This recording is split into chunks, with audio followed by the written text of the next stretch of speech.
બાળકને જ્યારે role model જોઈતો હોય ને તેના મા બાપથી બીજો કોઈ સાલો રોલ મોડલ ના આવવો જોઈએ, એવું સાલું આપણું જીવન હોવું જોઈએ. એને કોઈ ચોપડીઓ વાંચવી જ ના પડે, મારો બાપ બરાબર છે, એને જોયું એટલે બધું આવી ગયું.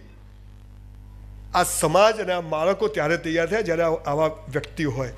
એટલે આપણું બોડી મસ્ત હોવું જોઈએ. સાહેબ અત્યારે મારા 2 જીમ ચાલે છે. પહેલાં તો હું કચરા પોતું કરતો, પણ અત્યારે 2 મસ્ત જીમ ચાલે. મારા જીમમાં કેવો નિયમ છે કે હું ડફોળ માણસ છું. જે રેગ્યુલર આવે ને એની હું ફી નથી લેતો. કેમ? તને તારી પડી છે તો મને તારી પડી છે, કર કસરત દો, બનાવ બોડી. કેટલાય છોકરાઓ બ્લેક કમાન્ડોમાં ને મિલિટરીમાં ગયા, મસ્ત કસરત કરો. આ તો પુણ્યનું કામ, સૌથી મોટું પુણ્યનું કામ. પણ સરકારે સ્કૂલમાંથી પીટીના ટીચરો કાઢી નાખ્યા, અને હોય તો એક જાડીઓ પાડ્યો હોય, બેહી જા સાલા, તું બેહી જા, હરી ગયો છે આખો. અને એ માસ્ટરને જો એક ઓટો મરાવે તો પડી જાય. હું તો 100 દંડ મારું, પેલો તો મોકો જ ના થઈ. ખરેખર શિક્ષકો અને શિક્ષિકાઓ હીરો હિરોઈન જેવી હોવી જોઈએ. સાલું 45 મિનિટ જોવા તો ગમે.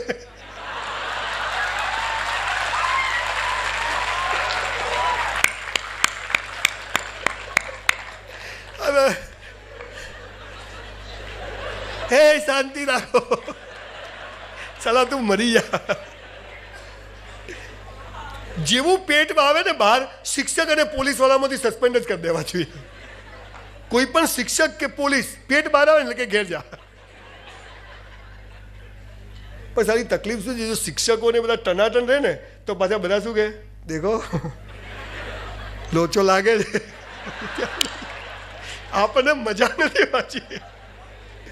આપણો ચોથો ધર્મ છે રોજ કસરત કરવી જોઈએ. મારી વ્યાયામશાળામાં, મારા જીમમાં ગામના કરોડપતિ લોકો આમ પીપળા જેવા હોય, આખા ઉપરથી નીચે સુધી હરખા જ હોય. પછી મારા જીમ 5મા માળે, પછી ઉપર આવે. હું લિફ્ટમાં ના બેવા દઉં. સંજયભાઈ વજન ઉતારવું છે. મેં તું મિસ્ત્રી પાસે જઈને રંધો મરાવ ચારે બાજુ, બીજું કશું થાય નહીં તમારે.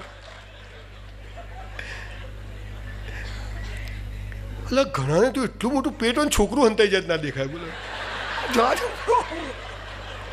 બધા શું કરશે આ લોકો? આજથી સોગન ખાઈ લો, તમારી જાતને 1% બી ચાહતા હો ને સાહેબ, ભલે પતલા હો કે જાડા હો, 1% બી તમારી જાતને ચાહતા હો તો આજથી જ કસરત ચાલુ કરો. જીમમાં જવા નથી કહેતો હું, હેલ્થ ક્લબોની ફીઓ ભરવા નથી કહેતો.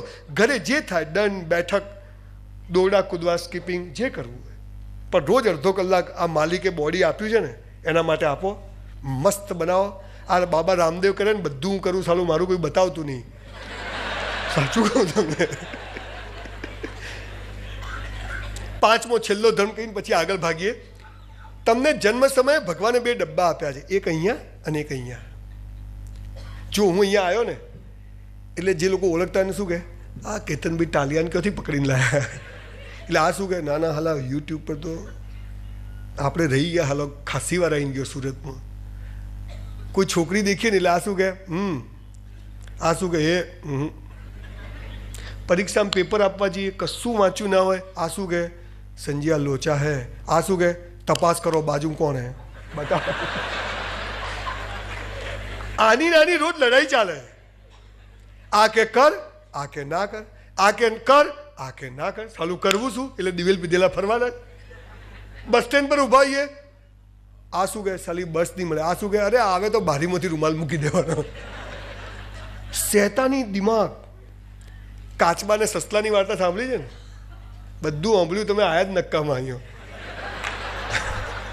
હું એક સ્કૂલમાં ગયો લેક્ચર આપવા, તો 2 છોકરા આવ્યા કોલેજના. મને કે કેમ આવ્યા? મેં તું લેક્ચર આપવા. મને કે શેનું? મેં તું પર્સનાલિટી ને ભયમુક્ત જીવન. મને કે કેટલાય આવ્યા ને કેટલાય ગયા તમારા જેવા. કે કોઈ ફરક ના પડે સાહેબ. પતી ગયું ને. એ 2 છોકરા અત્યારે સૌથી વધુ મને ફોલો કરે છે.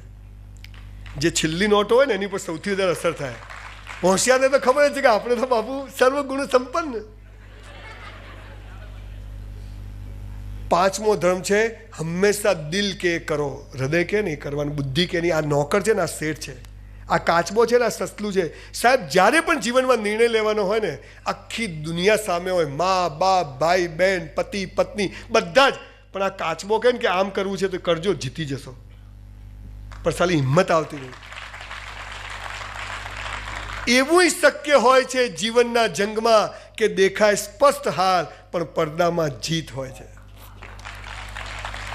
હે સંજયભાઈ 4 લાખ રૂપિયા નુકસાન મહિને કેવી રીતે પોસાય? મેં સાલા તને ખબર નહીં પડે, આ તો ઇન્વેસ્ટમેન્ટ છે, નુકસાન નથી. હું 4 લાખ નુકસાન કરીશ, ચોપડીઓ વેચીશ, 10,000 ચોપડીઓ લોકો વાંચશે, સાલી એની પ્રગતિ થશે, તો ભગવાન કે આ ટાલિયા નહીં કરો, છે કે નહીં? આ તમને સમજા? એટલે મજાની વાત છે બાપુ.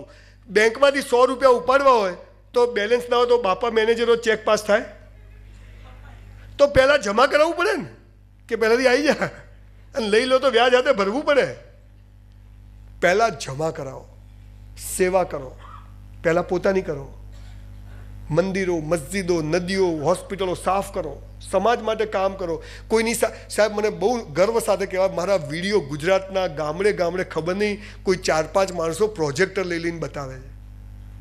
હમણાં અમદાવાદમાં બાપુનગરમાં રોડ પર ટ્રાફિક જામ, પીએસઆઈને ફોન આવ્યો, મને કહે તમારો વિડીયો કેમ બતાવો? મેં તો ચૂંટણીમાં ઊભો રહેવાનો છું.